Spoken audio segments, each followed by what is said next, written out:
அன்னைக்கு ராத்திரி தான் இவங்களோட சுயரூபம் எனக்கு தெரிய வந்துச்சு. இது வரைக்கும் நடந்த எல்லாமே கார்த்திகோட நாடகம் தான்னு நான் புரிஞ்சுக்கிட்டேன்.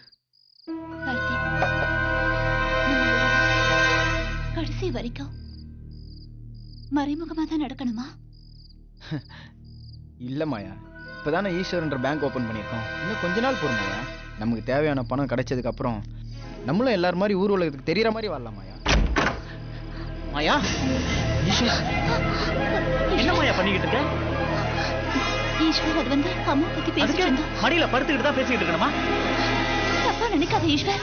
சீ, உன்னை சாந்தமான பொண்ணுன்னு நினைச்சேன். ஆனா இப்படி சாக்கடையா இருப்பேன்னு நினைக்கலடி. ஈஸ்வர், என்ன பேசுற? மாயா முட்ரா பிச்சைக்கார பையல. என் பணத்துக்காக ஆசைப்பட்டு தான் அவளை கூட்டி கொடுத்த. நீ எல்லாம் ஒரு நண்பன். விடியறதுக்குள்ள உங்க 2 பேருக்கு ஒரு முடிவு கட்டண்டா.